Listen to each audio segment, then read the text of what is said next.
So, good morning, one and all. I extend my heartiest welcome to Professor Siddharth Mishra, all the faculty members, and the students present here. Today, I, Simon Khurana, welcome you all to the fifth lecture of the Summer Internship Program 2021. The speaker for the day is Professor and Chairperson, VSJMC, VSIT, and Vivekananda Research Journal, Professor Siddharth Mishra himself, who will be enlightening us on the topic Pandemic, the Failure of Governance and Challenge to Reporting. Professor Mishra is a print media journalist, TV panelist, and author with more than 25 years of experience, with his major interest in democratic functioning at grassroots. He has covered every general election since 1996 and been a legislative reporter for long years. In course of his reporting duties, he has traveled to the Gulf, Africa, Afghanistan, Taiwan, and Ireland. Presently, he is Professor Chairperson, Media Studies, Vivekananda Institute of Professional Studies, GGSIB University, New Delhi. Before commencing with the session, I would request students to post their queries in the chat box during the session, which will be taken up towards the end. So with great esteem and respect, I welcome you, sir, to carry the lecture forward. Thank you, Simon. Thank you so much. And Welcome.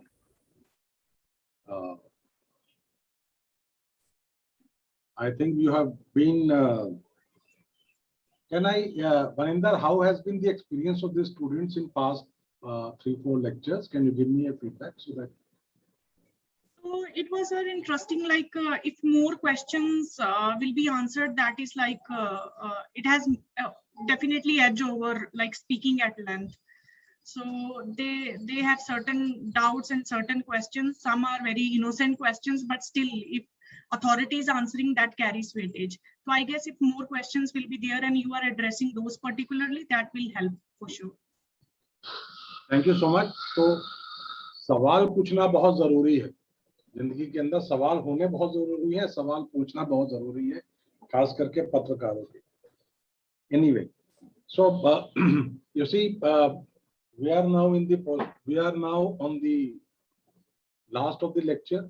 I had ideally wanted somebody who is currently covering Delhi government to come and speak, but unfortunately there have been at least 2 speakers backed out at the last moment. There had been problems in their family, you know. So anyways, so I thought I would come and speak to you all and also do a quick recap of the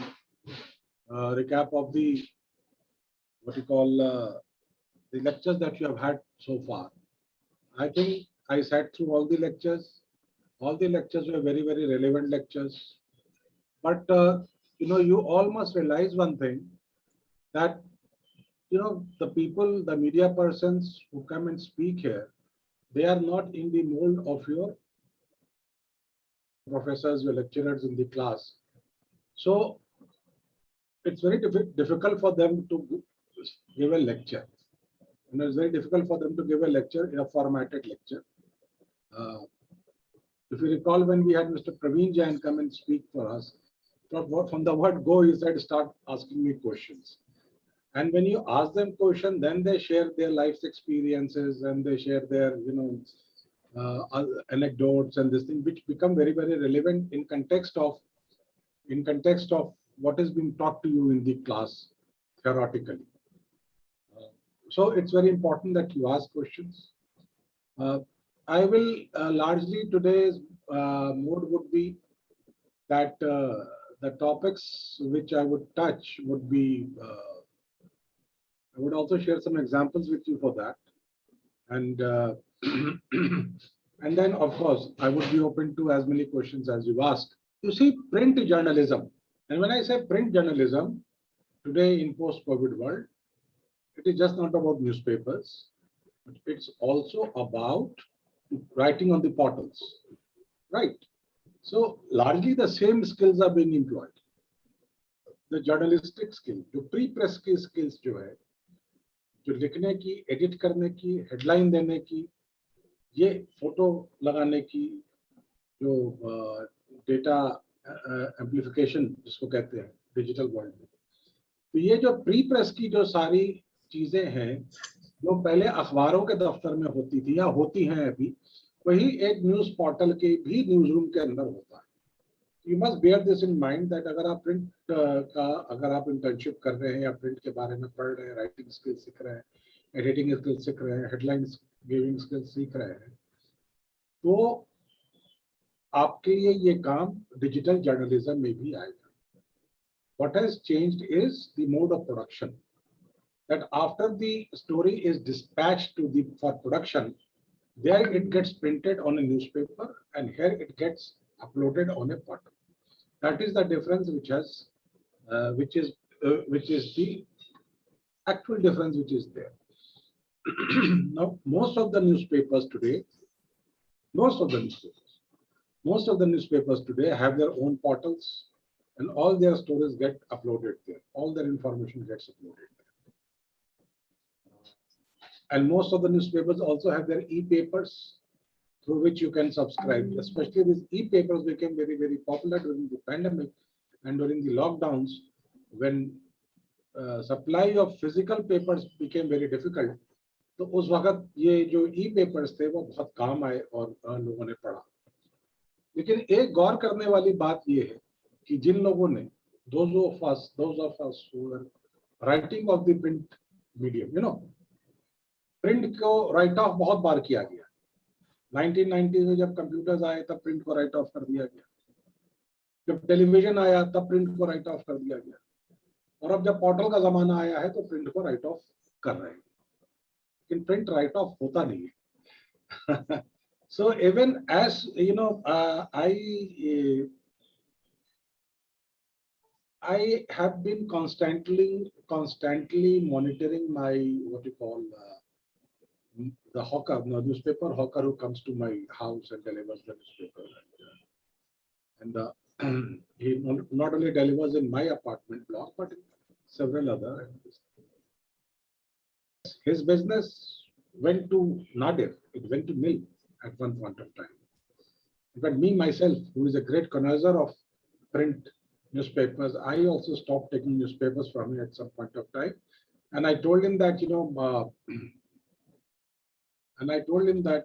if you want to give me newspaper, आप मुझे newspaper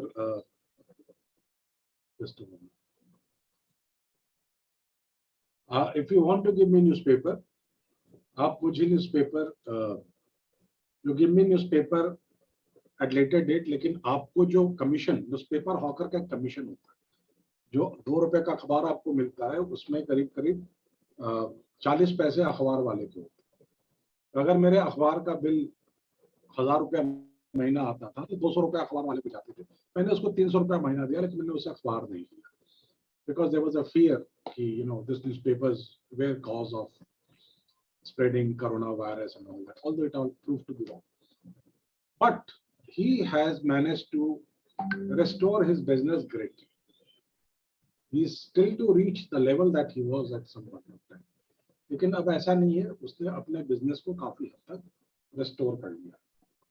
दूसरी बात यह है कि newspapers के अंदर जो बिजनेसेस बिल्कुल खत्म हो गए थे, वो बिजनेस भी अब न्यूज़पेपर्स के अंदर दिख रहे हैं। कल का अगर आप टाइम्स ऑफ इंडिया दिखाएंगे तो उनके 5 या 6 जैकेट एडवर्टीजमेंट्स थे।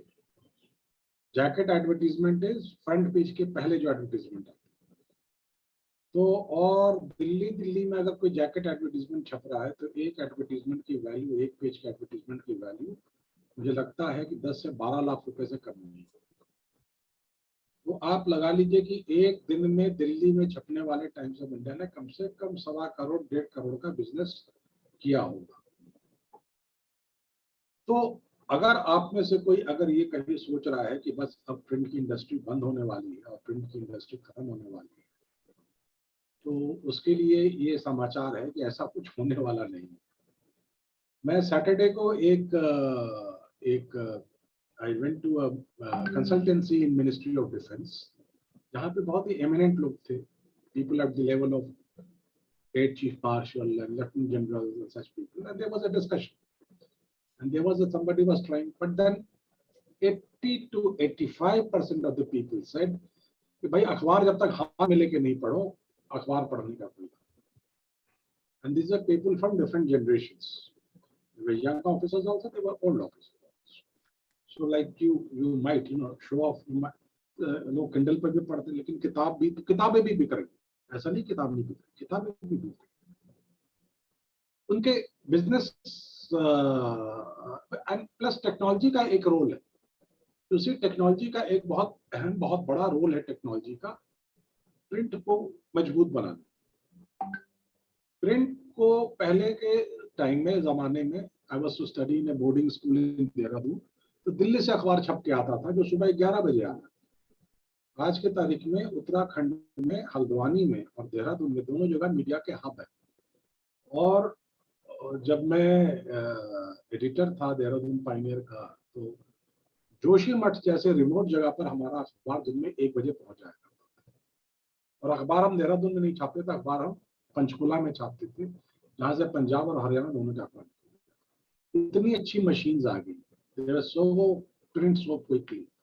Then there's this technology of computerization, जिसने पूरा लेआउटिंग, पेज मेकिंग वगैरह को बिल्कुल चेंज कर दिया।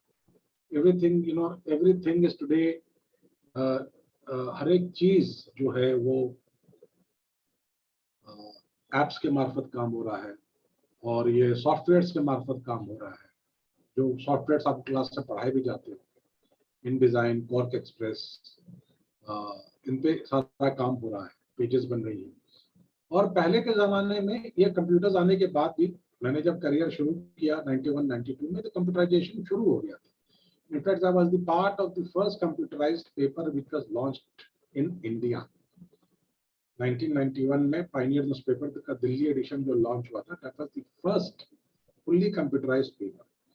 लेकिन उसके अंदर भी पेज मेकिंग तो कंप्यूटराइज था, लेकिन उसके बाद फिर वो नेगेटिव पॉजिटिव निकल करके पेज का फिर वो प्लेट बन के प्रिंट होने जाता है। there is a production process. आज की तारीख में there is something called C2P, computer to print, कि वो सीधे कंप्यूटर से ट्रांसफॉर्म्स दी PDF फाइल्स और प्रेस में उसको सीधा डाउनलोड करते हैं अपने कंप्यूटर पे, and they send it to print. Printing machines जो आ गई हैं आज के टाइम में, वो प्रिंटिंग मशीन्स इतनी एफिशिएंट है।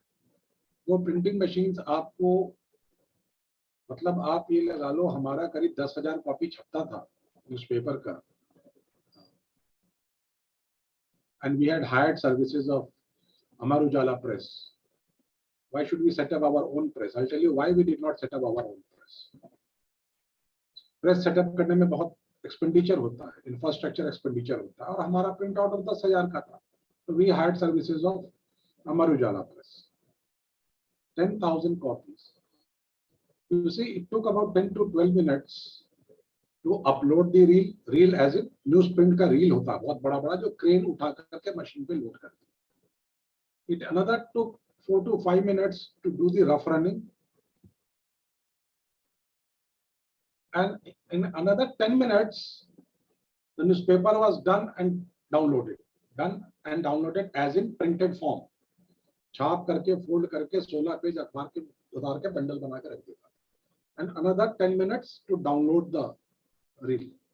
वो आधे घंटे के अंदर में पूरा हमारा एडिशन छप के निकल जाता। So it did not, the business sense did not say कि for that half an hour of production I should have set up a press. और जो ये कंप्यूटराइजेशन, इंटरनेट, सैटेलाइट कम्युनिकेशन के जो फायदे हुए, इन सारे अखबारों के, तमाम अखबारों के जो एक, जैसे हमारे आपके मनोज सर हैं, जागरण में काम करते थे। जागरण ने नेशनल डेस्क बनाया था नोएडा में, जहां से कि पूरे हिंदुस्तान भर का उनका एडिटोरियल पेज वगैरह पेज हुआ और बाकी पेज लोकली बन गए।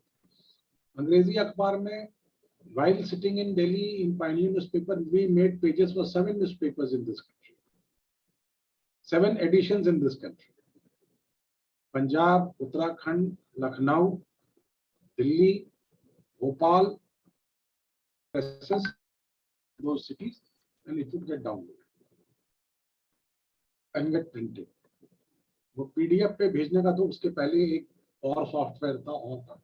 ऐसे करते करते ये, इनको हम वायर एडिशंस कहना शुरू किया हम लोगों ने बाद में, वायर एडिशंस। तो नए नए नाम आते गए। लेकिन there was और जनरली आप ये एडिशंस में देखेंगे कि they have a local bureau of reporters who file reports and it comes to the main newspaper office wherever it is located. The pages are made there and they are transferred from there. So again, if you look at the figures, television के आने के बाद के figure को आप देखिए और आज के फिगर को आप देखिए, तो many-fold increase in the circulation of newspapers you can witness. और इसका सबसे बड़ा एग्जाम्पल है corporatisation of the regional language and Hindi language newspapers. Expansion अंग्रेजी न्यूज़पेपर्स में भी आया, लेकिन जो वॉल्यूम्स हिंदी लैंग्वेज के पेपर्स में आया. अमर उजाला एक आगरा का लोकल पेपर होता था, आज उसके 18 प्रिंटिंग प्रेस है हिंदुस्तान में. दैनिक जागरण कानपुर का पेपर था, उसकी भी यही कहानी. दैनिक भास्कर हुआ taken on the Modi government, एक मामूली सा अखबार होता था भोपाल का, आज उसकी भी इतनी बड़ी सर्कुलेशन है. तो आप देखेंगे और इस तरह से, और बाकी आप मलयालम और तेलुगु, आंध्र प्रभा और मनोरमा, मलयालम मनोरमा, विजय कर्नाटका जो कन्नड़ का पेपर है, और बंगाल का जो आनंद बाजार पत्रिका है, और वर्तमान है, और गुजराती पेपर्स संदेश है, दिव्य भास्कर जो भास्कर ग्रुप का गुजराती पेपर है, दिव्य भास्कर. अगर इनके आप सर्कुलेशन फिगर्स देखेंगे तो आप अचंभित रह जाए. दिल्ली में पंजाब केसरी क्या फिगर्स को देखेंगे तो आप अचंभित रह जाए. कोई आपके फोन पे ये फ्री नहीं आ रहा है कि आपने खोला और शॉर्ट, लोग खरीद के एक्चुअली अखबारों को पढ़ रहे हैं. हिंदुस्तान में अभी भी फ्री अखबार नहीं बांटे जाते. 2 रुपया, 2.5 रुपया, 3 रुपया जो भी देना, लेकिन पैसा दे के लोग अखबार खरीदते हैं. So there is a paid readership for the newspapers in this country. It may not be true for the magazines. Magazines have lost market, that's true, but not the newspapers. Newspapers are still there, and in this pandemic, the newspapers have recovered sufficient ground. So I thought that I must share this with you, so that you know, अगर आपके मन में कहीं पे कोई अगर आशंका हो, अगर आपकी इच्छा हो कि मैं प्रिंट में जर्नलिज्म करूं, that you want to be a journalist in the print medium, और आपको अगर कहीं ये डर लग रहा हो कि अगर चले गए यहाँ प्रिंट में या अखबार बंद हो गया तो क्या करेंगे, तो ऐसा कुछ नहीं होगा. और अगर आपके पास राइटिंग एडिटिंग स्किल्स है, भाई आप प्रिंट डिपार्टमेंट में तो नहीं ज्वाइन करोगे ना, as in the printing department. आप you will not be joining production, you will be joining the editorial. Writing and editing skills अगर आपके पास है तो प्रिंट में तो नौकरी है ही है, पोर्टल्स पे भी नौकरी है. तो basically the print remains as relevant as it was say before the pandemic. And when I say print remains as relevant before the pandemic, I have a reason to say this. And I'm not going to quote any circulation figures and any TRPs. TRPs आपको मालूम है contaminated figures है. Circulation figure ही पता नहीं किसका क्या circulation news count है. लेकिन जब इस अखबार की लेखनी सरकार को दर्द दे जाए ना, तो पता लगता है कि अखबार इफेक्टिव है. और ये अभी आपके सामने नजर आया जबकि दैनिक भास्कर ग्रुप के 40 सेंटर्स पे सरकार ने छापा डलवाया, इनकम टैक्स के रेट्स करवाए. और इनकम टैक्स के रेट्स क्यों करवाया सरकार ने? क्योंकि अगर आप दैनिक भास्कर के रिपोर्टाज को, पैंडेमिक के टाइम के रिपोर्टाज को, खास करके उसका दिव्य भास्कर जो गुजराती अखबार है और बाकी उठा के अगर आप पढ़ेंगे तो आप देखेंगे कि इन्होंने बहुत ही ट्रूथफुल रिपोर्टिंग करी, जो कि जो हिम्मत बहुत अखबार नहीं दिखा पाए, वो हिम्मत इन अखबारों, इस अखबार ने, इस न्यूज़पेपर ग्रुप ने दिखाया, which made it very, very uncomfortable for the government. Which made it very uncomfortable for the government, and the government decided to crack down on the newspaper group. Now again, this is not the first time that the government has cracked down on a newspaper. Indira Gandhi ने भी crack down किया, चरण सिंह ने भी crack down किया, जिसको जहां पर तकलीफ हुई उसने क्रैक डाउन किया. इट्स लाइक दिस, जहां पर भी अखबार वालों ने तकलीफ दी वहां सरकारों ने क्रैक डाउन किया. और जहां पर बड़ी तकलीफ थी वहां बड़ा क्रैकडाउन हुआ. So the media history is full of stories that where the crackdowns have happened. In fact, I must share with you this anecdote here that we as journalists are meant to give pain to the establishment. If we are not giving that pain to the establishment, if we are not asking questions, we are not doing our job. एक बड़े newspaper industry की जो सबसे बड़ा iconic Indian newspaper industry में सबसे iconic figure बनेगा, उसका नाम था Ramnath Goenka, the founder of Indian Express. He was a newspaper baron and he was also an industrialist, but he kept the two aside. And then when Ramnath Goenka was gone for a meeting related to his industry to meet somebody in the government, उस official ने बातचीत में कहा कि आपका फला तो जो चीफ ऑफ ब्यूरो है वो तो बड़े अच्छे शरीफ आदमी है, काफी अच्छे हैं, और लेकिन आपका वो जो फला रिपोर्टर है वो बहुत बदमाश है, वो बहुत परेशान करता है. Too bad. So when Ramnath ji came back to Indian Express, वो जो ब्यूरो चीफ थे जो कि बड़े अच्छे आदमी थे, शरीफ आदमी थे, उनको उन्होंने पदच्युत कर दिया. He was removed. एंड जो बदमाश रिपोर्टर जिसकी गिनती थी, जो तकलीफ पहुंचाता था सरकार को, उसको चार दिया. Because we as media persons are meant to ask questions.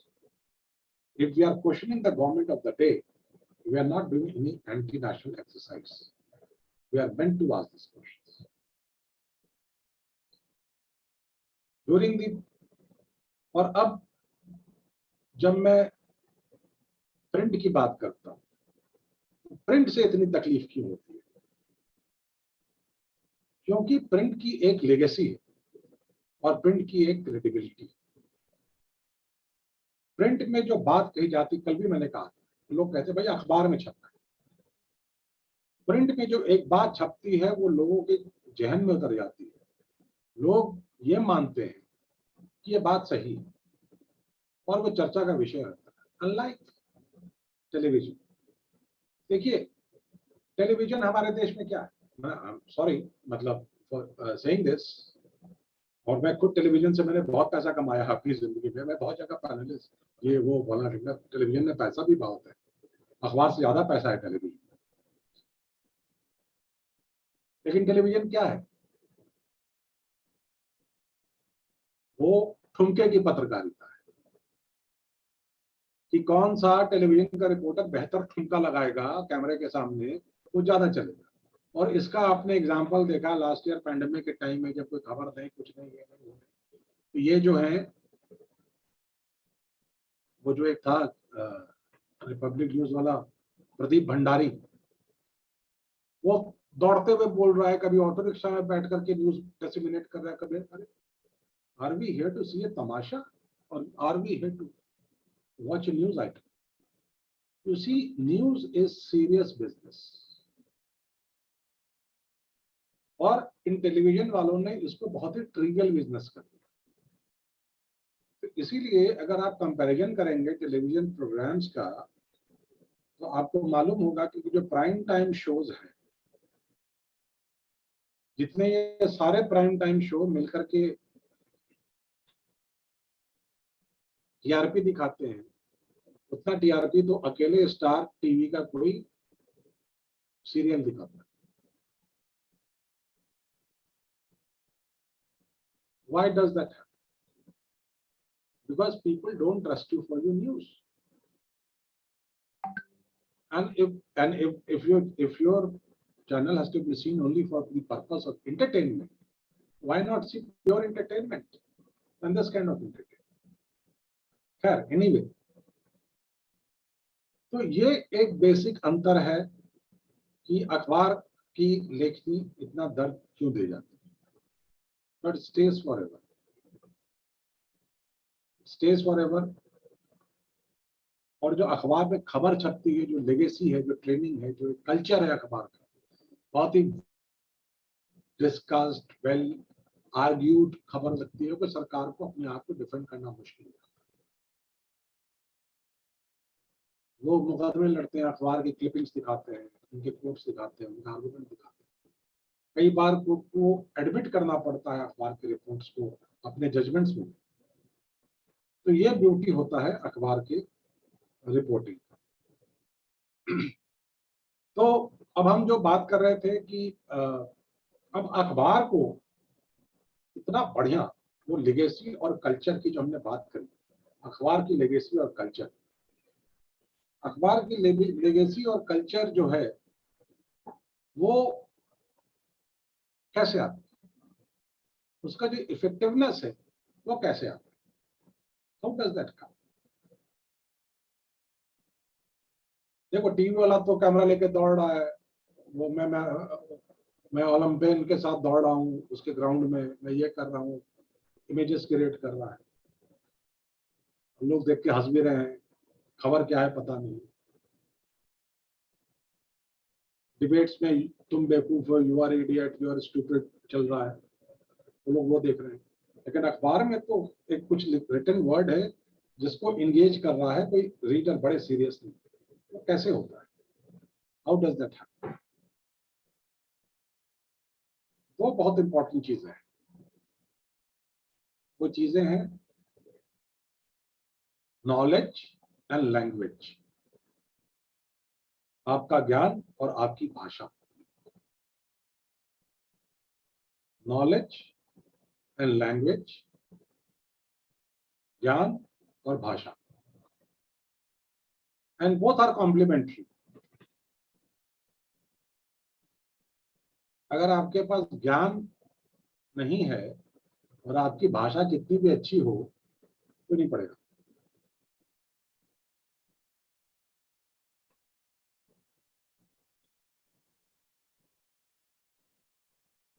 Content, आपको मैं एग्जांपल देता हूं, अटल बिहारी वाजपेयी के स्पीच को लोग अभी भी कोट करते हैं क्योंकि उसके अंदर कंटेंट था।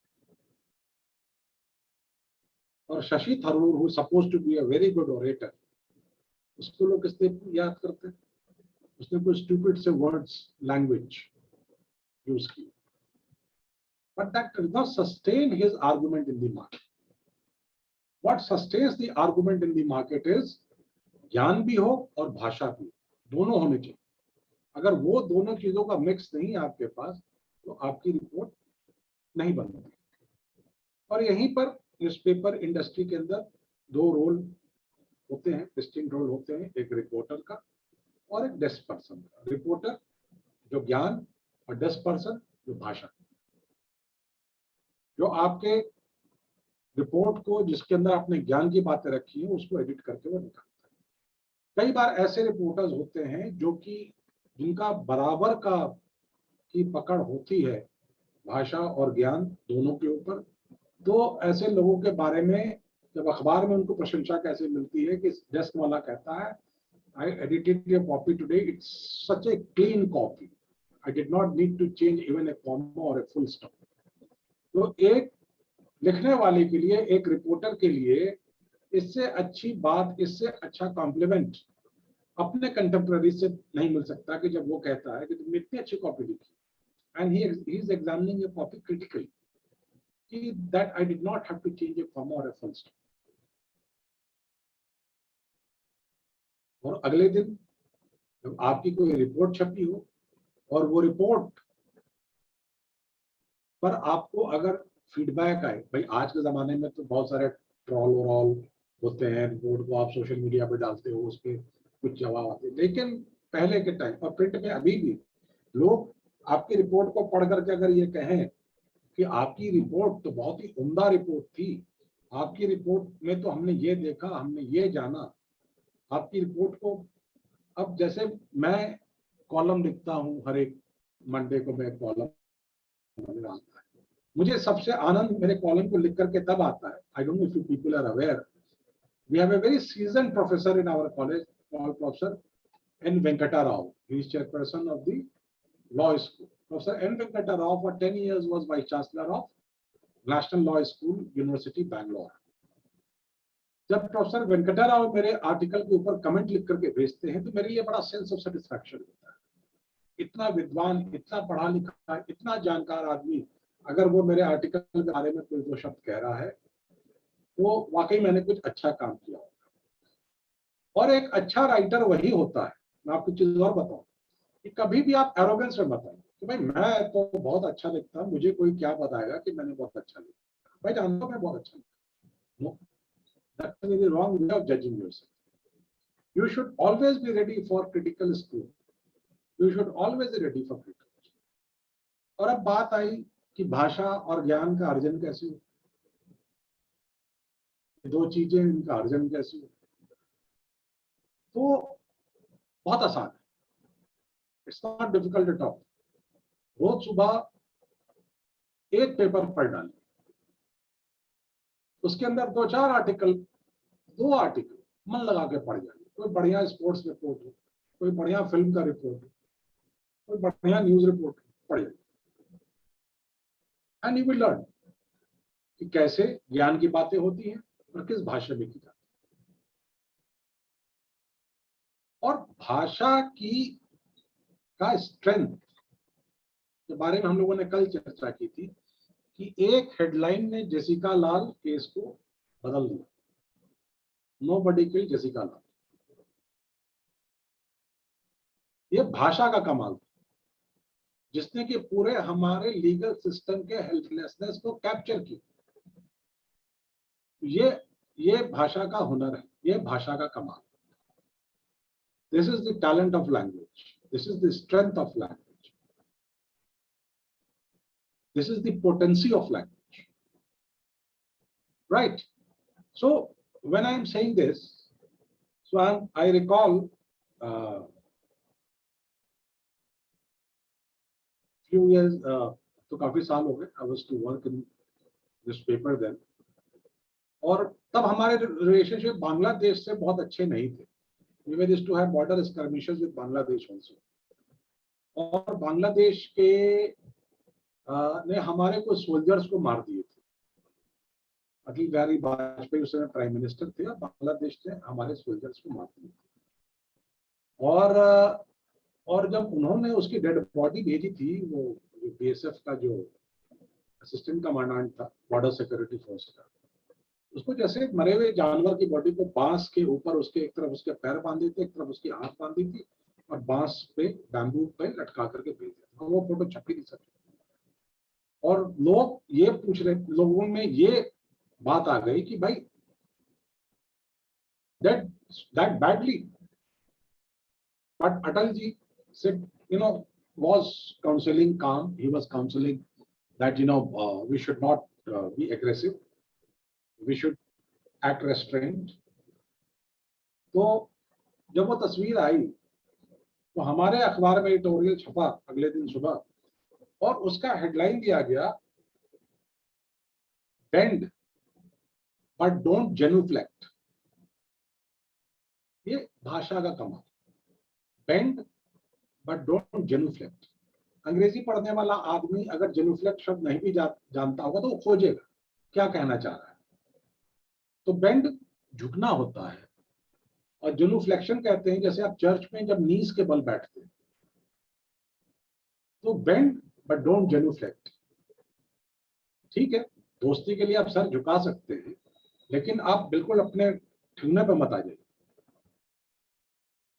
And Atalji called up our editor that evening and he said, what do you people want? Do you people want a war? You are giving such headlines. So this is the impact which the headlines create. This is the impact the writings create.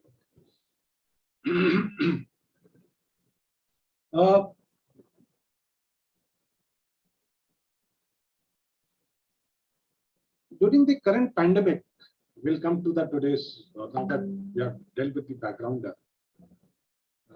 During the current pandemic, it has been very difficult and very challenging time for the reporters for a variety of reasons. One of the reasons being कि access खत्म हो गया, बाहर निकलना बंद हो गया, access खत्म हो गया, तो उसमें रिपोर्ट का जुटान करना बहुत मुश्किल है, नंबर वन। नंबर टू, देवर फाइनेंशियल सेटबैक्स, जो अचानक एड्स जो बंद हुए, इस तरह की चीजें बंद हुई अखबारों के अंदर, तो अचानक रिट्रेंचमेंट शुरू हो गया, पीपल वे लूजिंग जॉब। और इस सिचुएशन में गवर्नमेंट ने इंटरवीन किया both the central government and the Delhi government, they intervened and ads तो दिए, लेकिन पीछे से, लेकिन हाथ भी पीछे बांध दिया कि कोई एडवर्स रिपोर्टिंग नहीं हो। तो क्वेश्चन ऑफ सर्वाइवल आ गया कि या तो अपने जर्नलिस्टिक मिशन पे रहें या सर्वाइवल। देखिए, शहादत के लिए आप अखबार के अंदर नौकरी कर रहे हैं, शहादत के लिए नहीं कर रहे नौकरी, आप अखबार में नौकरी सर्वाइवल के लिए कर रहे हैं। तो कहीं ना कहीं पर यह सिचुएशन कॉम्प्रोमाइज हुआ।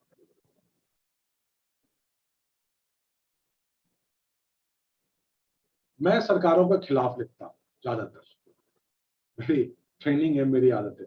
हालांकि मैं बेमतलब की तथ्यों और एविडेंसेस के साथ लिखता हूं। तो आपको आश्चर्य होगा कि दिल्ली के जो प्लेटफॉर्म्स थे और अखबार थे, उन्होंने मुझे BLACK ब्लैक LIST लिस्ट कर दिया, ब्लैक लिस्ट, अंडरलाइन। तो लेकिन जो एक पत्रकार होता है उसके मन में जो बात होती है, एक तो ये है कि भाई today there are social media platforms, वहां पे भी आप लिखेंगे, वहां पे करेंगे, nobody can stop you from it. But then my desire was to find a platform where I could write, who could give space to my writing against what was happening in pandemic.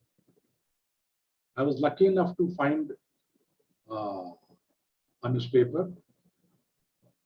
It's a very big newspaper group of South India, the New Indian Express. The Indian express जो अखबार group है उसका जब division हुआ तो north के 4 paper कहलाए Indian express और बाकी जो 8 पेपर साउथ इंडिया के थे वो कहलाए न्यू इंडियन एक्सप्रेस। और उनका जो दिल्ली एडिशन उन्होंने लॉन्च किया था ठीक पैंडेमिक के पहले, उसका नाम है था मॉर्निंग स्टैंडर्ड। बाजार में इसके पहले कि वो आता पैर फैलाता, ये पैंडेमिक और लॉकडाउन आ गया तो इतना विजिबल नहीं हुआ। तो they gave me space there and I want to read out 1 or 2 articles which I wrote, which was very critical of the government. It brought out the real face of the government, the failures of the government, the kind of, जो आज की topic है कि they let down people, and you would also realize that I have not used foul language anywhere for them. I have based my writings on evidences. I will share the screen with you. And so if you see some very hard hitting articles that I wrote in the course of pandemic, आपको याद होगा ये करीब 15 अप्रैल, बैसाखी 13 अप्रैल को थी, उसके बाद ये सेकेंड वेव ने जोर पकड़ा। My first article was heavy price paid for failure of governance. ये पैंडेमिक जो आया, ये क्यों आया? क्योंकि आवर गवर्नेंस फेल्ड। फिर दूसरा आर्टिकल जो मैंने लिखा, living and surviving in midst of carnage. What is carnage? Carnage, कत्लेआम, the choice of word. The number of people dying of pandemic remains a figure till one doesn't lose a known face, a dear acquaintance or a close relative. अभी तक pandemic हमारे लिए कोई दूर की कोई चीज थी, लेकिन जब हमारे घरों में आ गई, हमारे घरों में लोग मरने लग गए, हमारे घरों में लोग बीमार पड़ने लग गए, तब पैंडेमिक का जो विभत्स रूप था हमारे सामने आया।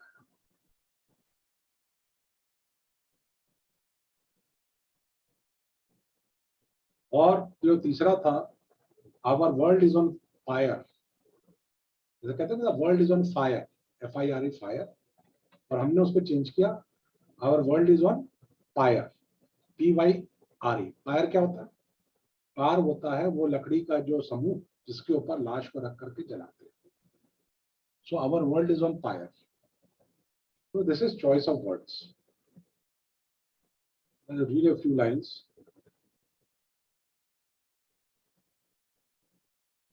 My father, a medical graduate of early 1950s, often recounted the service he had rendered in cholera, malaria, and typhoid epidemics in 1950s. He would end conversation saying, "Hope your generation never gets to see an epidemic." His soul must be sad seeing his country facing the epidemic for past 1 year with no light at the end of tunnel, very very densely end of a very densely dark tunnel. In his epidemic stories, one thing was very clear, that it was government infrastructure and machinery which led the fight. During that time, hardly existed any facility in the private sector. This time around, government is not visible. This time around also, the government is not visible at the grassroots, and private sector unequal to rise to the challenge. जो हमारे यहाँ जो second wave आया, तो government का जो infrastructure Delhi में जो था, इस मोहल्ला क्लिनिक की हम कहानियां 1 साल से सुन रहे थे, वो सब ढह गई, और प्राइवेट में जो था वो सबके बूते का नहीं था. In past 2 weeks, the fear of opening the social media handles, lest a notice announcing the passing away of a notice, ये सब आप सबके साथ हुआ होगा. फेसबुक खोलने में डर लगता है.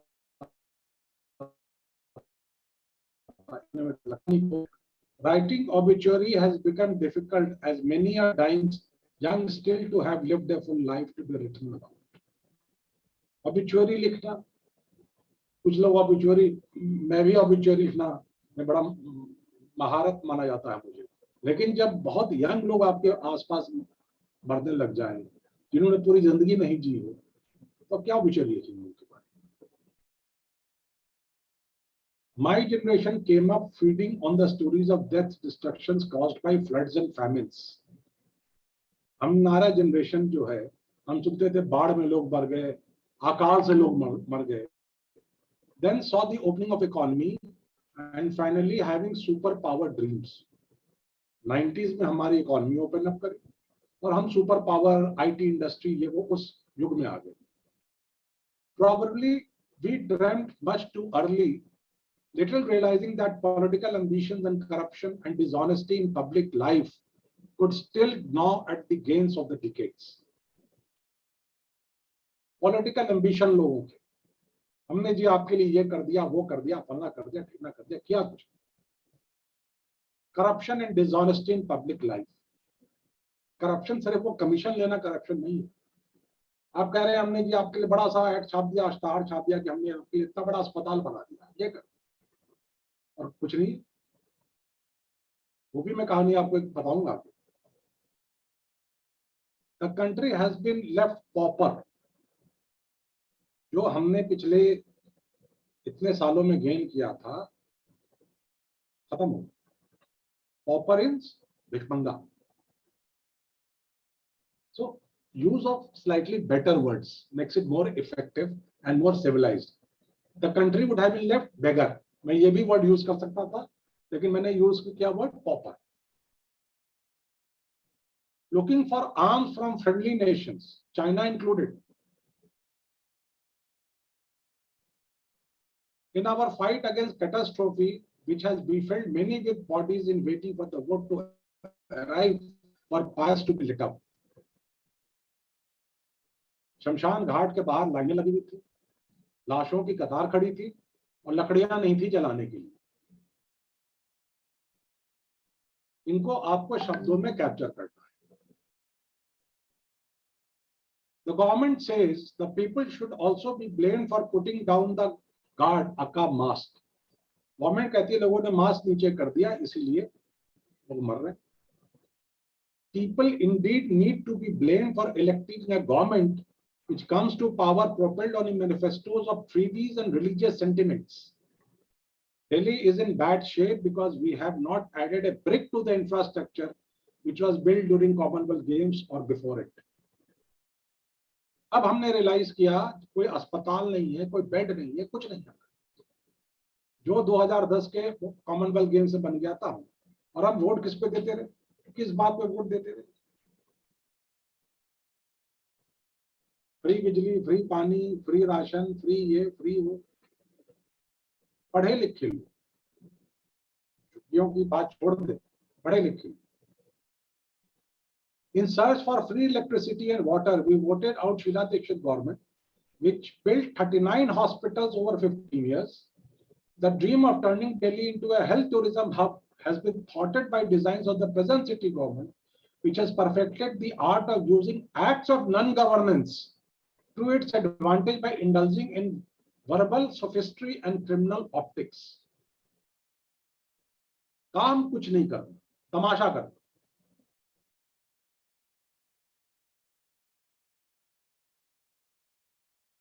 ये गवर्नेंस था जिसके चलते इतनी मौतें हुई इस शहर में। The fact is that Arvind Kejriwal government has not added a single brick to the health infrastructure left behind by his predecessor and her able minister Ashok Walia, unfortunately, who also recently succumbed to COVID. But that doesn't absolve the Narendra Modi government either of giving precedence to optics over hard work, for which the country is paying a very heavy price. देखिए, आज के जमाने में अगर आपको एक चीज मैं और बता दूं कि अगर आप जाना चाहते हैं as a print media journalist, तो बात लिखने की हिम्मत होनी चाहिए जो पब्लिक डोमेन में आएगी। अगर वो गुर्दा आप में नहीं है तो मत बनिएगा print media journalist. The Delhi High Court has rightly said that a state has failed in performing its fundamental obligations of protecting the most basic fundamental right, that is right to life, enshrined in Article 21 of the Constitution. ये है ज्ञान, Article 21 of Constitution, ये है ज्ञान की बात। No wonder the world is rushing to sculpt the epitaph of Indian nation. पूरी दुनिया में हमारे बारे में चर्चा हो रही है।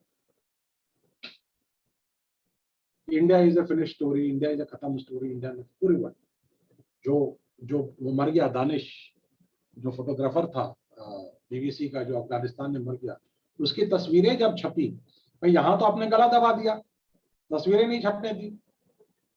वो दानिश ने जब तस्वीरें छापी बीबीसी में और बाकी जगह वो तस्वीरें छपी, तब लोगों को रियलिटी का पता लगा। और देखिए, यही बात 84 राइट्स में भी हुआ था। देश को पता ही नहीं चला कि इतने बड़े दंगे दिल्ली में हो रहे हैं, इतने सिखों को मार दिया। पता कैसे लगा?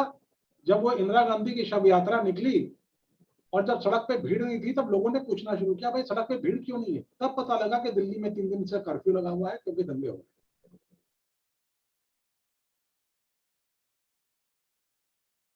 तो आप सरकार क्लैंप डाउन करती है कि उसके बारे में इंफॉर्मेशन नहीं निकले, और इंफॉर्मेशन निकलना बहुत जरूरी होता है जनता को जानने को। अगर दानिश की वो तस्वीरें नहीं निकली होती तो शायद हमें कभी नहीं पता होता कि इतने लोग किस तरह से मरे, और फिर लोगों ने अपनी व्यथा बतानी शुरू की।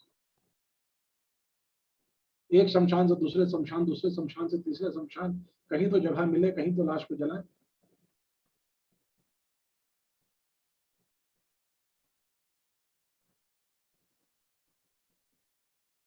No wonder the world is rushing to sculpt the epitaph for the Indian nation. अब ये भी शब्दों का इस्तेमाल है। एपिटैफ कहते हैं जो कब्र के बाहर जो पत्थर लगाया जाता है, और स्कल्प्ट उसमें जो खुदा जाता है। ये शब्दों का कमाल है कि पढ़ने वाला जो आपका है वो पढ़ के कहे कि वाह क्या लिखा है साहब, वो इम्पैक्ट करेगा।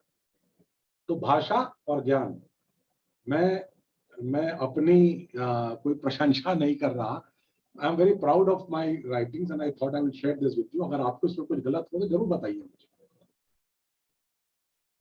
लेकिन जब ये व्यथा हमारे देश में थी, वो 2 महीने आप याद कीजिए। देखिए, हर एक सिक्के का कोई ना कोई दूसरा पहलू होता है। जब सरकारें लड़खड़ा गई, सरकारें गिर गई, ऑक्सीजन नहीं है, ये नहीं है, वो नहीं है, उस समय हमारे देश को किस चीज ने बचाया? On the brighter side, the governments may have let the Indians down, but the Indian spirit refuses to die. जो हमारा भारतीय संस्कृति संस्कार जो कहिए आप, वो हमारी भारतीय संस्कृति संस्कार जो है किसी धर्म के अधीन नहीं है। वो जो हमारा इंडियन स्पिरिट है, that refused to die. A big salute to the resilience of the Indian soul. जो भारतीय आत्मा जो है, उसकी जो सर्वाइवल की जो इच्छा है, which has joined hands in battle of survival. और हम कॉन्स्टिट्यूशन में क्या पढ़ते हैं, we the people of India have given ourselves this constitution. So ये स्ट्रेंथ है हमारे लोगों की, we the people of India, जो हमारे में दम है। We the people of India as enshrined in our constitution have overcome carelessness, black marketing, hoarding, profiteering, debilitating disease in our struggle to not let down poet Muhammad Iqbal, who once wrote that many civilizations have died, but we survived because there was something extraordinary in us. अब जो कोई Urdu poetry जानने वाला होगा, गुलाम तुम्हें याद है कौन सी लाइन है ये? गुलाम, can you recall which lines are these? Not exactly, sir. मिट गए मिस्र और यूनान, कुछ बात है जो हमें मिटती नहीं हस्ती हमारी। These are the lines of Muhammad Iqbal. कुछ बात है हमें जो मिटती नहीं हस्ती हमारी। There is something in which we Indians which does not let us die. हमारी हस्ती नहीं मिटती। जो सिविलाइजेशंस थे, यूनान ग्रीस का जो सिविलाइजेशन था, या मिस्र जो इजिप्ट का सिविलाइजेशन था, वो सारे सिविलाइजेशन तो मिट गए, लेकिन कुछ बात है जो हस्ती मिटती नहीं है। If you can search the exact lines and narrate it to them. So Ghulam, if you could search the exact lines. So ये so civilizations died, but we survived because there was something extraordinary in us. Iqbal's religion may be a problem for some, but his words are proving to be prophetic as we resist our world being put on the pyre. और ये सारा struggle था हम लोगों का, ये जो आपने जिनको खालिस्तानी बना रखा था, उन खालिस्तानियों ने जगह जगह ऑक्सीजन लंगर लगा दी।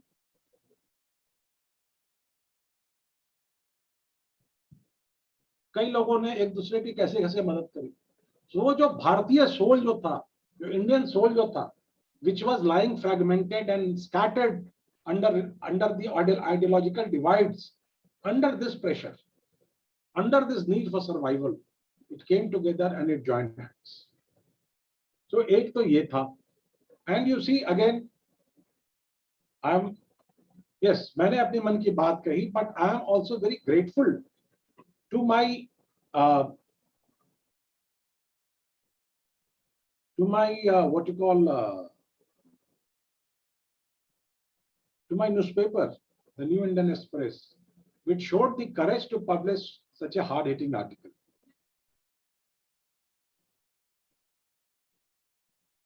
एक मैं आपको, I think we still have some time. अब ये देखिए, number of people dying in pandemic remains a figure till one doesn't lose a face, a dear acquaintance or a relative.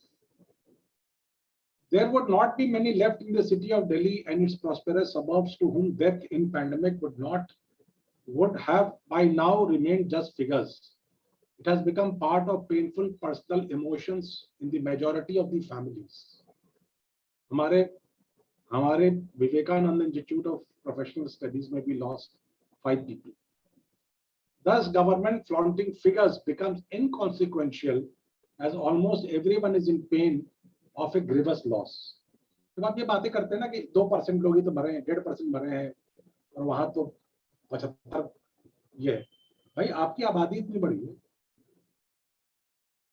और ये परसेंटेज में आप क्या बात है, नंबर से बात कीजिए ना, कितने लोग हैं। Delhi for many has been like a lifeline. It gave succor to everyone in need, be it for education, for a job, for a shelter, or be it treatment for an ailment. Today, Delhi is gasping for breath. Delhi is important because it's microsome which represents the nation. And it too is not any less breathless.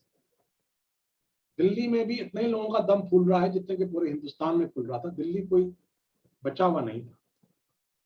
The way people in the city are helplessly falling victim to a failed medical system, the death in numbers is only comparable to when Nadir Shah raided Delhi and let the soldiers loot, rape and kill its citizens.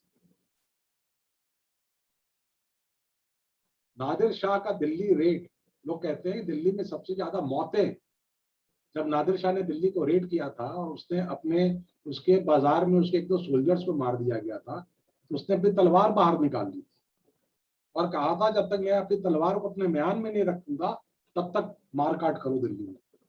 लोग कहते हैं सबसे ज्यादा मौत उस समय हुई थी दिल्ली में, और आज के फिगर्स ने उस फिगर को भी बीट कर दिया। So pandemic for Delhi proved to be bigger slayer than Nadir Shah.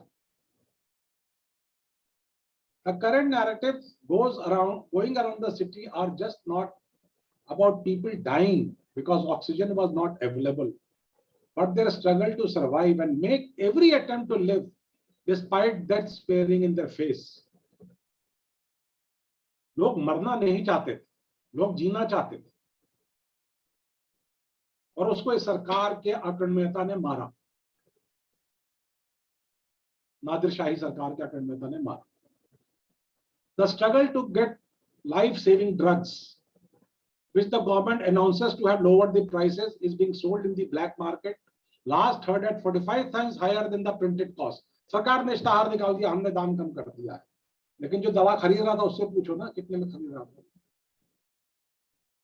The government is selling the narrative of oxygen being transported on express trains, being airlifted, but on ground the story is that people are dying like stacks of a hay burning, खेत में जो भूसा जलता है, waiting for oxygen to come through the pipelines. आप अपने channels पे अपने से दिखा रहे हैं साहब, वो ऑक्सीजन एक्सप्रेस चालू हो गया और वो हवाई जहाज पे ऑक्सीजन चढ़ गया और कहाँ चढ़ गया, लोगों के नाकों तक नहीं पहुंचा ऑक्सीजन और लोग खत्म हो गए। History has it that when Nadir Shah's army went on the rampage, then ruler of Delhi, Muhammad Shah Rangila, kept up a brave face claiming that he was doing every bit to defend his people. Muhammad Shah Rangila नाम का दिल्ली का leader था, बादशाह था, मुगल बादशाह, जो कह रहा था कि मैं तो बहुत कुछ कर रहा हूँ नादिर शाह से लड़ने के लिए। वैसे ही हमारे मोहम्मद शाह रंगीला कुछ हमारे दिल्ली के chief minister. Despite the Delhi Chief Minister Arvind Kejriwal pulling out all the weapons in his armor, including an emotive act in meeting with the Prime Minister to claim that he was doing his best for Delhi, the fact remains that what's happening in Delhi is no less than the carnage the citizens faced at the hands of Nadir Shah's soldiers. और इस शब्द की कलाकारी को आप ये देखिए कि मैंने इसमें कहीं भी डायरेक्टली अरविंद केजरीवाल को मोहम्मद शाह रंगीला नहीं कहा है, वो मेरे खिलाफ कोर्ट में नहीं जा सकता है। I have sufficiently indicated that he was Muhammad Shah, acted like Muhammad Shah Rangila, लेकिन वो कहीं भी डायरेक्टली नहीं कहा। तो ये शब्दों की कलाकारी। The misery of the families of the COVID infected doesn't end with the death of the patient. If the running from pillar to post for getting the drugs and oxygen at premium to save breath was not enough, the road to moksha, मोक्ष की प्राप्ति होती है ना जब आप ashes में विलीन हो जाते हैं, the road to moksha too is coming at a very high cost. Why only blame those selling remdesivir injections and oxygen cylinders at a premium? Those operating the Hears vans, two priests chanting mantra at crematorium, have taken to the ways of hyenas and vultures preying on the flesh of the dead. Hyena, लकड़बग्घा, vulture, गिद्ध। तो आगे शब्दों का इस्तेमाल, शब्दों की कला। Delhi today is a deserted city, but the sound of ambulances zipping around with blaring sirens and traffic jams in front of the crematoriums and the burial grounds. But for the sound of the ambulances, केवल ये आवाजें दिल्ली में आ रही और कोई आवाज नहीं आ रही। While the long queues at the liquor vents often made stories in happier times, as of now the waiting at the moksha dwars are emotionally pulverizing. जब पहले हमारे यहाँ स्टोरी छपती थी कि वो दारू की दुकान पर इतनी लंबी लाइन लग गई, होली में, दिवाली में, ये वो, those were happy stories. और आज हमारे यहाँ लाइन कहाँ लग रही है? मोक्ष द्वार के बाहर। The fear of opening social media pages lest the news of death of someone known would pop up has left the citizens of Delhi in state of schizophrenia. डर लगने लगा हम लोगों को. आप सोचिए, अंतर्धाम में जाकर सोचिए क्या ऐसा आपको महसूस हुआ था उस समय. In such state of misery, succor comes not from pontificating leaders, but from the legendary morale of brave citizens who from centuries have withstood the wave of raiders and epidemics, helping out each other, holding hands, fighting their own battles for survival. It's not just the argumentative Indian, but an inherently good Indian which is keeping the nation alive. Though there would be worthless many to take credit for it. लोगों ने लोगों को बचाया, नेता लोग credit लेंगे. हमने ration पहुंचा दिया, हमने ये कर दिया, हमने वो कर दिया, लेकिन तथ्य ये है कि लोगों ने लोगों को पहुंचाया.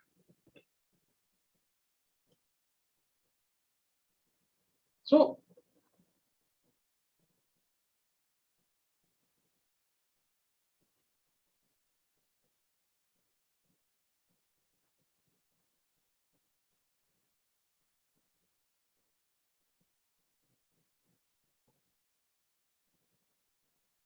और आप देखिए साहब, गवर्नमेंट की कैलेसनेस क्या होती है. मार्च महीने में जब मैं ये बात कर रहा था एब्जेक्ट फेलियर ऑफ गवर्नेंस, तो मार्च महीने में ये पैंडेमिक पता था सेकंड वेव आएगा, सबको पता था सेकंड वेव आएगा. और उस समय हमारे दिल्ली में क्या तैयारी थी. और हम कुछ चिल्ला करके, हम कुछ पॉलिटिकल लीडर नहीं है कि चिल्ला करके ये बातें कहेंगे. हमें तथ्यों के साथ, एविडेंसेस के साथ ये बात कहेंगे.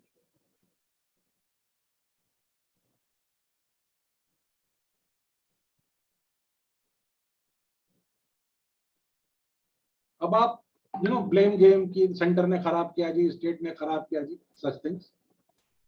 फिर कोर्ट ने इंटरवीन किया, उसने कहा कि नहीं, everything has failed in Delhi, you better act.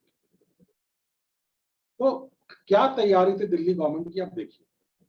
When COVID's current phase was knocking at the doors of the country and its capital, city's finance minister was presenting a rupees 69,000 crore patriotism budget. The highlight of this budget were installation of 500 flag masts and planning program on the lives of freedom fighters. There was announcement of Desh Bhakti curriculum, but nothing to showcase by the way of strengthening health infrastructure of the city. दरवाजे पे खड़ा है pandemic का second phase, और आप देशभक्ति curriculum पढ़ा रहे हैं, 500 पता नहीं 500 फीट के झंडे लगवा रहे हैं, और क्या क्या कर रहे हैं, और हेल्थ इंफ्रास्ट्रक्चर के बारे में कोई बात नहीं. Kejriwal knows that he doesn't need to work beyond planning right optics, as Delhi being the capital will not be allowed to collapse. Courts would intervene even if the center wanted to teach the city a lesson. अगर मोदी जी ने चाहा और अमित शाह ने चाहा कि इसको सबक सिखाओ, ये बहुत बकबक करता है, लेकिन कोर्ट ने इंटरव्यू किया. No, you have to help out the citizens of Delhi. During the budget session, Kejriwal had announced his plan for Ram Rajya in the city and sent people on free pilgrimage to Ram Janam Bhoomi. Alas, thousands in the city, thanks to Karo search, have traveled to Moksha Dhams without going to Ayodhya. Ayodhya जाने की नौबत ही नहीं है, उनके पहले ही मोक्ष प्राप्त हो गया. This Desh Bhakti budget with a vision to host Olympics in Delhi in 2048 had remained largely silent on health infrastructure, except claiming to allocate rupees 50 crore towards providing free COVID-19 vaccination at government hospitals through Aam Aadmi Free COVID Vaccine Scheme, and 100 more Mahila Mohalla clinics, the tin boxes standing as the symbol of our country, turning into a tin pot republic. So what's a tin pot republic? ये आप, और जब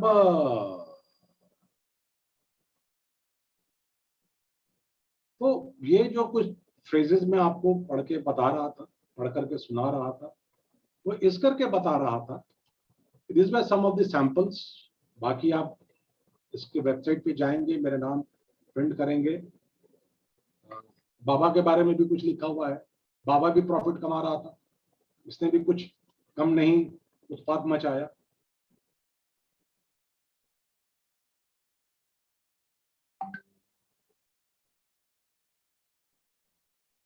और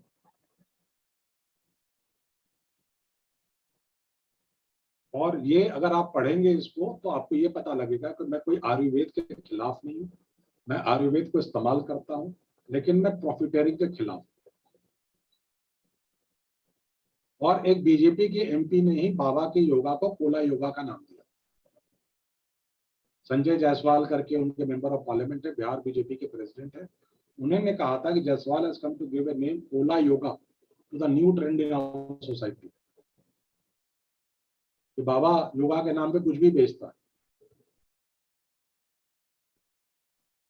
तो basically why I was sharing this with you, when things become very difficult, access becomes difficult, what will really help you and what will really help you stand out in the midst of all this is your command over language and your largely knowledge, which you can put into focus to relate one incident with the other incident, one incident with the other incident. Nadir Shah का दिल्ली में कत्लेआम और ये corona का कत्लेआम, तो इन तरह की चीजों से जो आप सब देखिए, जो प्रिंट का जो कमाल है, जो भाषा का जो कमाल है, वो ये है कि आप विषय की विस्तार को कैसे चंद शब्दों में आप एक्सप्रेस, चंद सिविलाइज शब्दों में व्यक्त कर सकते। That is the challenge. So,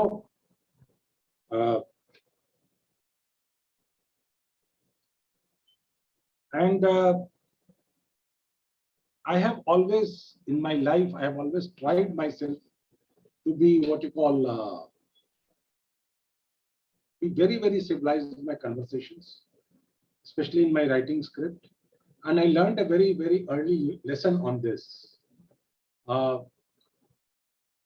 मैं एक डिबेट में गया था, अपने स्कूल को रिप्रेजेंट कर रहा था, और मैं भारत टाइम्स के तब के एडिटर थे श्रेयांश प्रसाद जैन, वो उसमें जज थे। और हमने हमारे अपोनेंट को कहा था वाद विवाद में, जो आप वाद विवाद देखते हैं, हमने तो एक बार कहा और हमें लेसन मिल गया, लेकिन यहाँ तो रोज ही चलता है टीवी पे। मैंने कहा था कि आप ऐसी बातें कर रहे हैं, आपको चुल्लू भर पानी में डूब मरना है। और मैं बहुत अच्छा डिबेटर था, लेकिन मैं वो डिबेट हार गया था। और मेरे जज ने कहा था कि तुम डिबेट क्यों हारे, मैं ये बताता हूँ कि तुमने इस भाषा का उपयोग किया।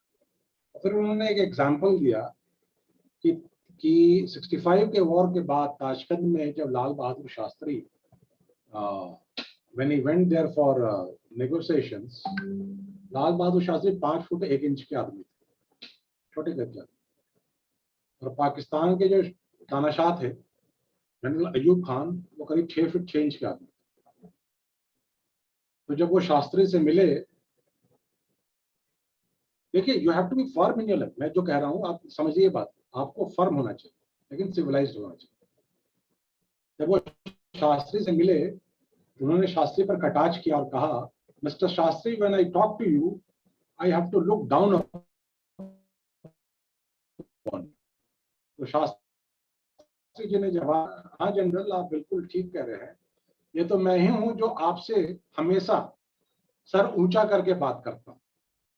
तो ये है शब्दों की कारीगरी, ये है शब्दों की कला, जो कि you get to hear in many good writings, you get to read in many good writings, you get to hear from many good this thing.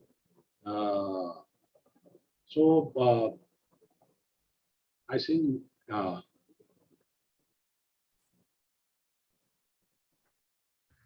और अब देखिए, जब दिल्ली में अब सरकार ने सबने कह दिया कि कोई ऑक्सीजन से मरा ही नहीं, कोई ऑक्सीजन की कमी थी ही नहीं। ऊपर वाली सरकार ने भी और नीचे वाली सरकार ने सबने कह दिया, लोग तो ऐसे ही मर गए, जहर खा के मर गए, लोगों ने मास सुसाइड कर दिया। तो अगर इसमें अगर न्यूज़पेपर के लोग अपना रोल नहीं अदा करेंगे तो कैसे चलेगा। एक लास्ट फेज में पढ़ के सुनाना चाहता हूँ, जब केजरीवाल अनाउंस कर देगा हम थर्ड फेज के लिए तैयार हैं जी, बिल्कुल आ जाए थर्ड फेज, हम देख लेंगे। तो उसमें जो आपने इश्तहार देखे उनके, और उन अस्पतालों में क्या हाल थी, जरा उसके बारे में एक जगह आप पढ़ लीजिए। During the lockdown, we were served with news of COVID facilities having come up at Games Village, Akshardham, and Yamuna Sports Facility. That they were almost bogus claims is evident from the post of a COVID survivor's Facebook wall, which said, the setup looked impressive at the first sight. The hall was air conditioned. भाई air condition सरकार ने नहीं किया, वो hall है पहले से, वो गेम्स विलेज के हॉल्स है, स्टेडियम्स है, वो पहले से central air condition. The halls were air conditioned, lined with foldable cots as beds, brand new oxygen concentrators by their side. Young, helpful volunteers moved around with tea, eatables, and food packets. However, in an hour of my stay, I realized there was no doctor to be seen. They would come if there is an emergency, a fellow assured me. And then my oxygen concentrator blipped. Having experienced a blackout not long ago, I panicked. None of the uniformed volunteers, जो ये आम आदमी party के जो volunteers वहाँ बांट रहे थे चाय नाश्ता, knew how to fix the machine. सब ऑक्सीजन की मशीन उनको लगाना नहीं आता. Thankfully, a patient detached a tube, filled it with mineral water, and restarted it. I knew the setup was what it had been labeled temporary. So, इस तरह के जो असली जो हालात थे, इसको अगर आपको सोर्स से चाहिए थे, और ये जो मैं उस सेंटर में गया नहीं, लेकिन मैंने एक नजर रखी कि लोग सोशल मीडिया प्लेटफॉर्म्स में नजर रखी लो, और जब किसी आदमी ने इस तरह की बात लिखी, फिर उसको फोन करके बात किया, ये क्या, तो इस तरह की खबरें, इस तरह की information I, verification of information, केवल कट पेस्ट करके नहीं. इस तरह फेसबुक पे किसी ने लिख दिया, उठा के उससे बात की, पूछा, उसके हालचाल पूछा, सब कुछ पूछा, तब. सो जहां चाह वहां राह. Where there is a will, there is a way. So if you want to report effectively, whatever may be the situation, pandemic or no pandemic, you can do it. I think with this, I should stop and take some questions. Thank you, sir. One can never learn enough, and this was a lesson full of new learnings. As budding professionals, this session offered us an ample amount of knowledge and awareness that can only be gained outside the four walls of a classroom. With this, we come to the end of the lecture. Moving forward, let us now conduct the question and answer session for the day. So the first question is from Ashutosh. He asked, क्या एक पत्रकार का काम सिर्फ सरकार पर सवाल उठाने का ही है, या सरकार द्वारा किए गए अच्छे कार्यों को जनता के समक्ष रखने का भी है? क्योंकि आज पत्रकारों का एक बड़ा तबका या तो सिर्फ सरकार की बुराई दिखाता है या अच्छाई, दोनों में कौन सही है और क्यों? सरकार के अच्छे कामों को दर्शाने का काम सरकार के पब्लिसिटी हैंड्स का है. सरकार के इंफॉर्मेशन डिपार्टमेंट है, सरकार का पीआर आर्म है, सरकार के बहुत बड़ी मशीनरी है जो कि सरकार के किए गए कामों को दुनिया के सामने रखता है, प्रदर्शित करता है, प्रेस कॉन्फ्रेंसेस करता है, प्रेस रिलीजेस देता है, और अखबार के रिपोर्टर्स उनको लिखते भी. लेकिन प्रेस रिलीज को एग्जामिन करने का धर्म पत्रकार का होता है. पत्रकार कोई सरकार का मुलाजिम नहीं है. पत्रकार जो है सो वो पहरेदार है. 4 स्तंभ हैं, लेजिस्लेटिव, एग्जीक्यूटिव जो सरकार है, लेजिस्लेटिव पार्लियामेंट है, एग्जीक्यूटिव जो सरकार है, third is judiciary, and fourth is media. हम सरकार के भाग नहीं है. हमारा काम सरकार पे नजर रखने का, और हम खोखे क्रिटिसिज्म की बात नहीं करते. बात हम करते हैं, जो मैं बातें कर रहा हूं वो बात ये कर रहा हूं कि एविडेंस बेस्ड जो चीजें हो रही हैं, जो चीजें दिख रही हैं, जो सत्य है, हमारा कमिटमेंट, एक पत्रकार का कमिटमेंट, एक पत्रकार की अकाउंटेबिलिटी सत्य के प्रति, ट्रूथफुल रिपोर्टिंग के प्रति, और किसी के प्रति. सरकार के पास उसकी मशीनरी है, पब्लिसिटी मशीनरी है, हजारों करोड़ रुपया एडवर्टीजमेंट पे खर्च कर सकती है, उसके पब्लिसिटी ऑफिसर्स हैं, वो सब कुछ कर रहे हैं ना, सरकार के बारे में कह रहे हैं, अब तो रहे हैं, उनकी प्रेस रिलीजेस आती है, लेकिन जो सरकार कह रही है मान लें। सरकार ने पार्लियामेंट में कह दिया कि कोई ऑक्सीजन की कोई कमी थी ही नहीं, ऑक्सीजन से कोई डेथ हुआ ही नहीं दिल्ली में, हम मान लें इस बात को, उसके बारे में ना लिखें हम। कौन पत्रकार इस बात पे हामी भरेगा, सरकार की क्रिटिसिज्म नहीं करेगा इस बात पे कि दिल्ली में कोई भी ऑक्सीजन डेथ नहीं हुए?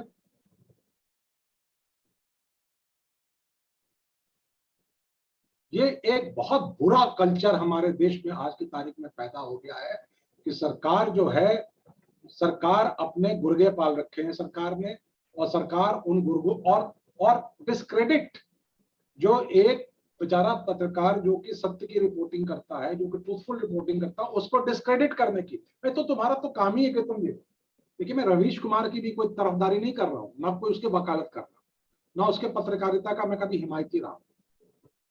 मैं तो टेलीविजन के इन ड्रामों का हिमायती हूं ही नहीं। मैं बात कर रहा हूं अखबारों में छपे खबरों की। अखबार में जो खबर छपे हैं, अगर सरकार को वो खबरें इतनी गलत लग रही हैं तो कोर्ट में जाए ना। अखबार तो कवर्ड है लाइबल लॉ से, मानहानि का मुकदमा से अखबार तो कवर्ड है, प्रेस काउंसिल ऑफ इंडिया है, जाए। हमारी जिम्मेवारी थोड़ी है कि सरकार की हम पब्लिसिटी करें। हम क्या सरकार के पॉलिटिकल पार्टी के हम कोई गुर्गे हैं? हमारा काम सरकार पे नजर रखने की, और सरकार अरविंद केजरीवाल की हो या नरेंद्र मोदी की,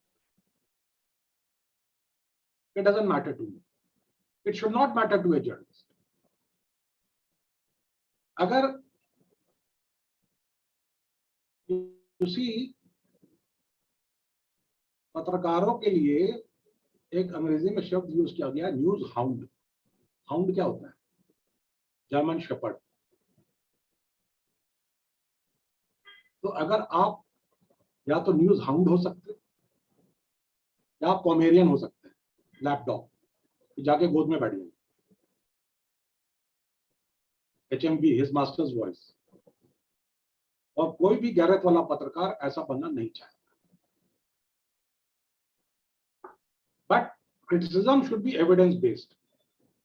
प्रॉब्लम है मेरे राइटिंग से, भाई इतनी खबरें छपी भास्कर ग्रुप में, तुम कोर्ट में जाते ना उनके खबरों के खिलाफ, तुम उनकी बात क्यों मरोड़ रहे हो, क्यों रेड कर रहे हो उनके? Sorry, let's take the next question. Okay, moving on with the next question. It says, it's often seen when a journalist tries to bring the truth in the spotlight in front of the masses, the powerful authority ahead usually can't take any kind of criticism for their actions. And it tries to bring down the journalist and their whole organization as well. Therefore, many journalists don't write anything against the powerful authority. Even if appropriate proofs and evidences are used in the story, the constant fear of losing the job for a journalist will always be there. So how can a journalist take the courage to bring the truth in front of masses at risk of his career? मैंने तो भाई कहा था, अगर आप में गुर्दा नहीं है तो मत बनिए जर्नलिस्ट। मैंने 25 साल पत्रकारिता करी, अब 25 साल 25 कॉन्ट्रैक्ट साइन किए, 1 साल से ज्यादा की मुझे नौकरी मेरे अखबार ने नहीं की। जिस अखबार में 18 साल काम किया उसने भी कभी 1 साल से ज्यादा की नौकरी की। जो ऑक्यूपेशनल हैजार्ड, दम है तो जर्नलिज्म कीजिए, वरना मत कीजिए, और खास करके news journalism.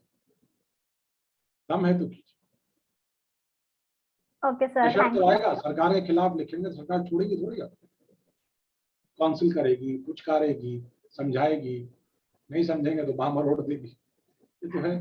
But there are enough stories in our very illustrious history of print media journalism in this country. There are several stories where journalists and newspaper editors and owners have withstood the challenge.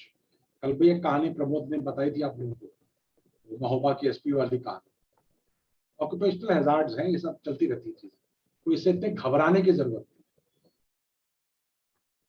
Yes, if you are chicken hearted, don't ever try to be a print media journalist, that too a reporter.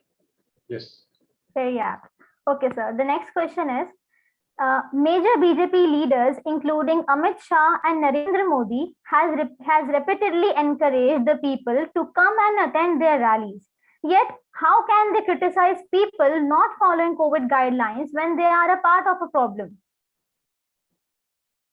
तो criticism हुआ ना उनका,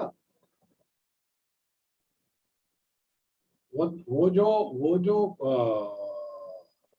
ये जो नरेंद्र मोदी और अमित शाह ने बंगाल में जो रैलीज करी और इलेक्शन कमीशन ने कुछ किया नहीं, उसकी क्रिटिसिज्म तो हुई ना, मीडिया में ही क्रिटिसिज्म हुई, उसकी खूब क्रिटिसिज्म हुई। आप बंगाल के अखबारों को उठा के देखें ना, जहां पे ये चीजें हो रही थी वहां पे उठा के देखें आप, वहां पर they were very critical of what they were doing. They were very critical of what you call election commission, the way it was behaving. तो क्रिटिसिज्म तो हुई, ऐसा नहीं था कि नहीं criticism. In fact I remember the telegraph में बहुत जबरदस्त दिया था कि रिमेंबर इट, जो कलकत्ता बेस्ड पेपर्स हैं उस समय के, टेलीग्राफ है या जो आनंद बाजार है या वर्तमान है बंगाली पेपर, उनको आप देखिए क्रिटिसिज्म हुई, ऐसा नहीं था। बंगाल के न्यूज़पेपर्स ने बहुत क्रिटिसिज्म किया जहां पर ये एक्चुअली रैलीज हो रही है। Yes, next. The next question is from Khushi Sharma. She asked about the discourse of debate in our society. We are seeing that with emergence of fake news, the people are living in their own spheres of information. All of this is leading to more division in our society. So she asked, how can we elevate the discourse? And what responsibility does we journalists have, if any, to do the same? 1.5 घंटा से मैं यही तो कह रहा हूँ 1.5 घंटे से मैं यही तो बता रहा हूँ। Print medium is the medium which counters fake, क्योंकि वो एक अलग कहानी है पूरी कि प्रिंट की जो लेगेसी है, उसका जो एक कल्चर है, उसके ऊपर जो बंदिशें हैं, जो गवर्नमेंट के जो लिबरल एक्ट्स हैं, जो गवर्नमेंट का जो प्रेस काउंसिल एक्ट है, ये सारी चीजें इंश्योर करती हैं कि प्रिंट जो है हमेशा एविडेंस बेस्ड न्यूज देता है, ज्यादातर 90%। नहीं देता है तो they can be hold up in the court. So print is the biggest counter to fake news, there is no doubts about it. Yes, The next question is, both the central and the state government have spent large sum of money on advertising for their own personal interest. Considering this money could have been used to build hospitals, how does the government plan to take responsibility of its incompetence? Responsibility तो आप करो ना, vote them out. भाई ये तो बातें लोग सबको नजर आ रही है कि भाई अस्पताल नहीं बनाई। मैंने कहा आपको फैक्ट में कि उन्होंने ना अस्पताल बनाया, एक बेड नहीं ऐड किया दिल्ली में, कुछ नहीं किया। मार्च के महीने में बजट पेश कर रहा था, देशभक्ति करिकुलम बता रहा था, देशभक्ति बजट पेश कर रहा था, राम राज्य पॉलिसी ला रहा था। तो ये बातें याद रखो, कहते ना सारी बातें याद रखी जाएंगी।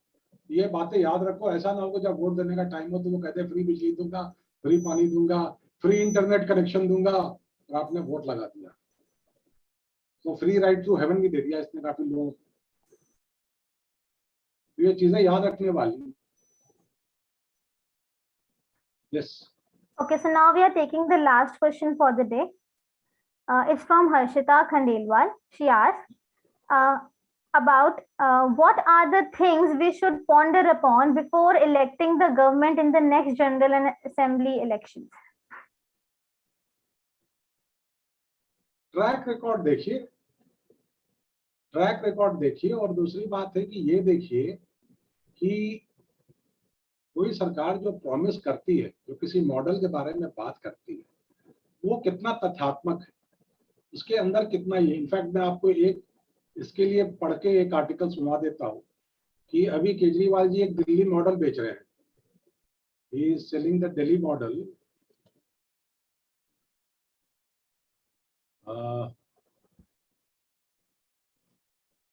एक दिल्ली मॉडल बेच रहे हैं आज के केजरीवाल। अभी काफी स्टेट्स में इलेक्शन है, केजरीवाल जी वहां दिल्ली मॉडल बेचने जा रहे हैं। So with elections in few states now round the corner, Delhi Chief Minister Arvind Kejriwal is once again on his power charity binge, promising free 300 units of power in Punjab, Uttarakhand, Uttar Pradesh, and Goa.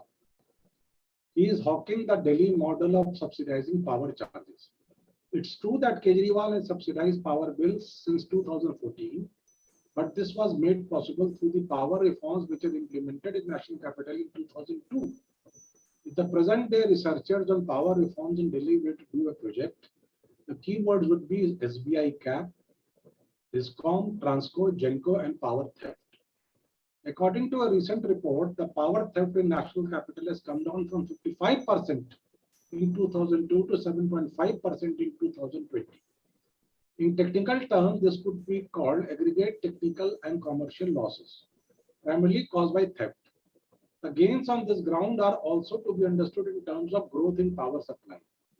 From a power demand of 2,879 megawatt in 2002 to 7,409 megawatt in 2019, which amounts to an increase of 157.3% in increase in power supply. Now, how all this happened and this thing.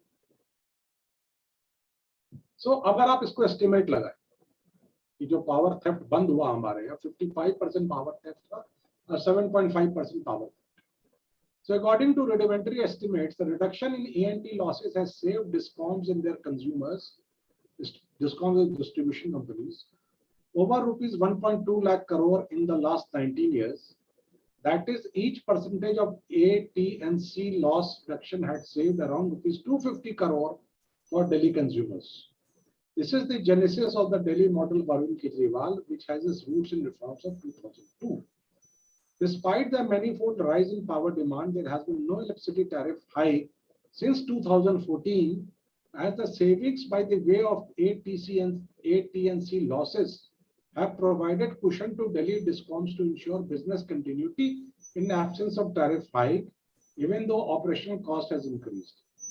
जहां आपके 55% बिजली चोरी होती थी, केवल 45% बिजली supply का पैसा आता था, आज 93% बिजली सप्लाई का पैसा आता है, मोर देन 100% इंक्रीज. वो क्वेश्चन मिला है जो कि ये प्ले अराउंड करते हैं. Despite the question, whatever gap remains, it's met through the subsidy given by the government, diverting which could have been utilized for infrastructure development. ऐसा कोई पेड़ पे नहीं आता जो आपको फ्री पावर मिल रहा है, तो ये क्वेश्चन हो गया, लेकिन फिर भी गैप. वो पैसा आता है जो आपके अस्पताल के लिए, सड़क के लिए जो पैसा था, वो पैसा यहाँ डाइवर्ट. आपको फ्री बिजली मिल रही. तो ये, so now, now that I'm raising a question, now the larger question of Delhi model being implementable in other states, according to the Union Power Ministry figures, AT&C losses in several states are very high in the absence of aggressive power reforms as witnessed in Delhi. Jammu Kashmir में 67% theft है, छत्तीसगढ़ में 40%, उत्तराखंड में 34%, जहां ये बड़े aggressively जा रहे हैं, एमपी में 26%, यूपी में 25%, महाराष्ट्र में 20%, राजस्थान में 20%, एपी में 19%, पंजाब में 19%, कर्नाटक में 14%, तमिलनाडु 12%, गोवा 12%. तो यहां तो हमारे पास पावर थेफ्ट खत्म हो गया, वो पैसे की आमदनी है, उससे वो जो भी सब्सिडी दे रहा है, यहाँ पे फ्री बिजली कैसे देगा ये? अब लोगों ने दिल्ली में देता है, दिल्ली मॉडल है, यहां भी कर देगा, कैसे कर देगा? ये सवाल पूछना चाहिए, और ये सवाल हमें हर एक सरकार से पूछना चाहिए. तो केजरीवाल की सरकार हो या मोदी की सरकार हो या अमरिंदर सिंह की सरकार हो, किसी की सरकार हो, उसे पूछना चाहिए. अगर हम पढ़े लिखे लोग भी ये हिंदुस्तान में कुछ भी फ्री बटेगा और लंगर लाइन लगा के भंडारा खाने की जो हमारी आदत है, उससे अगर हम बाहर नहीं निकलेंगे तो देश का की में बदहाली बनी रहेगी. I think I have answered this question the best way I thought. Anyway, it's done. Any other question? Anybody else would like to ask any question?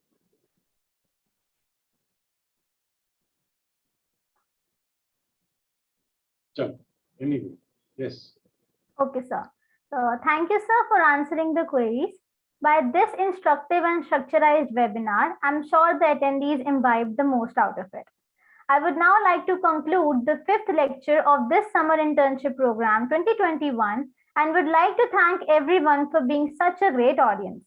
I request all the students to kindly fill the feedback form that has been shared through a link in the chat box. Hope you had a fruitful session. Thank you.